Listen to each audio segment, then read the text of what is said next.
I wanted to share an idea this morning.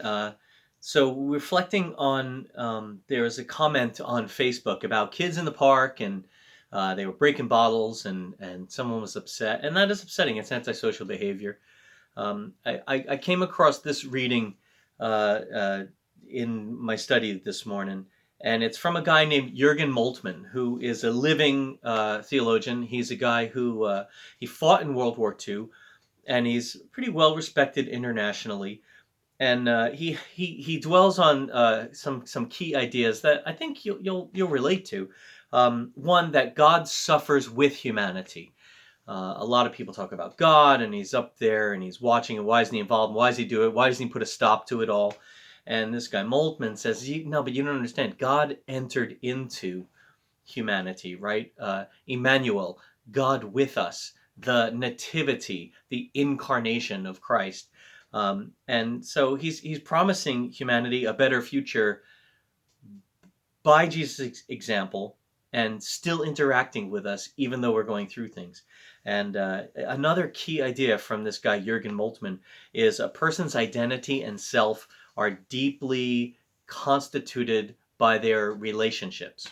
So, not just you need to know the true stuff, boy, you oughta do what's right, but more that God says to us, I'm here, walk with me. There's a way to be good to each other. Here, let me show you, you know. And in fact, everything that's wrong with the world is characterized as when people turned away from walking with God. So it wasn't a big fight, it wasn't a row, it wasn't a violent conflict. It was just Adam and Eve going, no, I think we'll take it from here. And then the story unfolds. So there's the theology of it. So Jurgen Moltmann said this: inspire the rest of the population not to give up on their hope of young people, on their hope for young people. Uh, we can not only hope only for ourselves, we also hope for others. And isn't that interesting? Can you consider that? You know what? Bored kids breaking stuff in the park. They need something. They need something. It's boring. Breaking glass is more fun than what's happening in their lives. Can you imagine that? And they're wrong, and they shouldn't be breaking it. Someone has to clean it up. Yeah, and why? Because we know what it's like when the guy has to come with a broom, or we know what it's like when a kid cuts his foot or his knee on broken glass in a place that was designed to play. And grown-ups can see the consequence, whereas young people, they actually, you know, mentally are not able to always attach their actions to consequences. It's a physiological impossibility at a certain point in the life of a young person, unless it's drilled into them by their parents. No, we don't do that. Here's why. And then still, we all teach our kids, but do they do everything that we tell them to do? And are they on their best behavior when we're not around? You know, you hope so, and you find out sometimes no. And any of us would be mortified to find out that our children was behaving like those other kids who we figure are feral creatures, not parented right, or some idea like that. And and we don't mean a disrespect to people who are trying their best to parent kids who will not listen. So I've just been reflecting on this. Um, so it's not always young people who are antisocial, is it? There's some people who all of their lives haven't learned how to relate and be in relationship with other people, to be the local community, supporting each other, caring for each other. Some people, they just lash out and do whatever they want, and some people take and take and never give. We've seen it, and so, but young people causing a bother is a symptom about how we pass on our cultural values. You think it's not right, and you tell your kids, don't do that, that's not right. And then some people don't have someone telling them. And so I wonder what the role is for mentoring kids who would have anybody say, you did that well. Oh, that isn't so well. Don't do that. Um, I reflected on this. I don't know if you guys remember Arthur C. Clarke. He's the guy who wrote 2001 Space Odyssey. It was an old boring movie back in, I don't know if it was 60s or 70s. But Arthur C. Clarke, what a writer. Oh, he wrote another book not a lot of people know. It's called Childhood's End. It's a science fiction novel. It was made into a short mini series of 3 episodes in 2015. You can get that on Amazon if you wanted to see it. But here's a quote from the book Childhood's End by Arthur C. Clarke. He said, in the middle of the story, it was the end of civilization, the end of all that men had striven for since the beginning of time. In the space of a few days, humanity had lost its future. For the heart of any culture is destroyed, and its will to survive is utterly broken when its children are taken from it.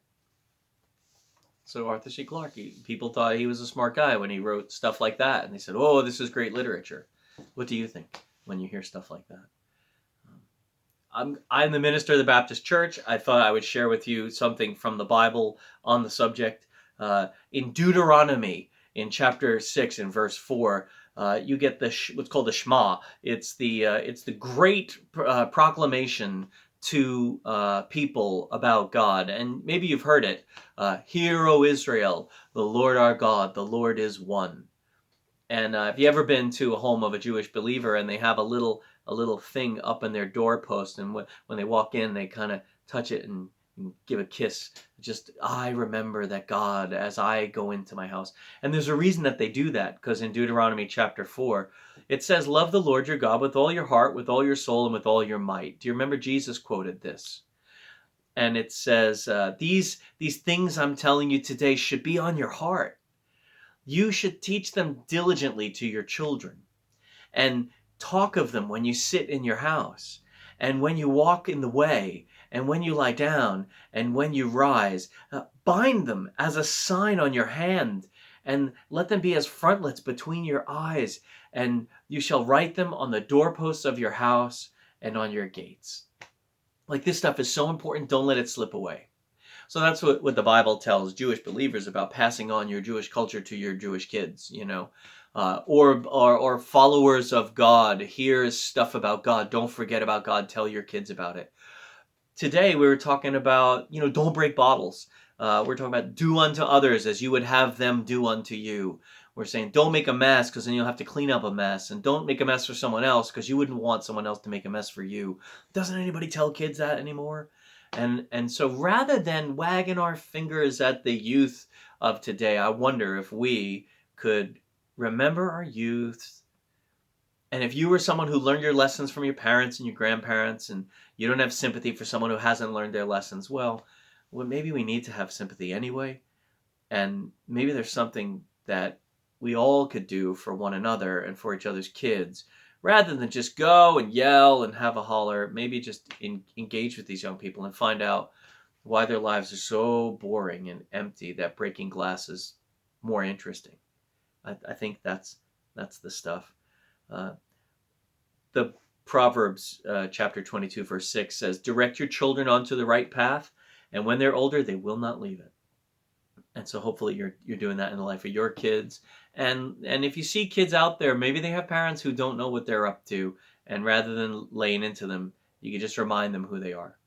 There's always one in every group of kids that are causing trouble, who if you speak to them, they're like, "Yeah, all right, you're right." And they'll turn and they'll go, "No, come on, stop. You know he's right." And so there's always kids who don't care and kids who do care. So don't treat them like a broad brush. And let's be encouraged that they're the future. They're the hope of our future, and they're going to pick the home. Your kids will pick the home that you go into. So be nice to them. Ephesians, Paul writes to Ephesus, "Children, obey your parents. This is right. Honor your father and your mother." And this is the first commandment that comes with a promise. That it may go well with you, and that you may live long in the land. And I think our society depends on these relationships with young and old. I think our community depends on actually reaching out to young people and not lashing out at them. And if we have nothing going on for them, I wonder who wouldn't blame kids for being bored. And it's not right. You shouldn't break stuff, and you shouldn't insult neighbors trying to tell you, "Hey, don't break stuff." We know that. If it was a wee granny, I wonder if a lad would yell at a a nice lady, you know. But if you're a guy and you're walking your dog and then suddenly it's two rams batting their horns into each other, I suppose that's a recipe for conflict. The scripture says, kid, listen to your parents. It also says this in Ephesians chapter 6, verse 4. It says, fathers, do not provoke your children to anger. Old versions of the Bible say, do not provoke your children to wrath. The Greek word under there is kind of like exasperate. So it's like, parents, don't exasperate your kids. Don't nag them to within an inch of their life so all that they can do is lash out. It says, bring them up in the discipline and instruction of the Lord. And I looked at the King James Version and it said, bring them up in the nurture and admonition of the Lord. And isn't that what all kids need? Nurture, like the way you take care of a tomato plant. You give it a stick and you maybe use those little green wires to hold up the limbs that are heavy with fruit. And so nurture these young people. And I don't mean coddle evil, mean kids. They're there. All he needs is a hug. I'm not saying that. What I am saying is all of us need, I need, you need building up, right? An admonition of the Lord means, attaboy, God, way to go, young lady. Keep up the good work. And so, you feel good about that. And I know kids will feel good about that. So if you see some young people out there doing something right, make sure you let them know.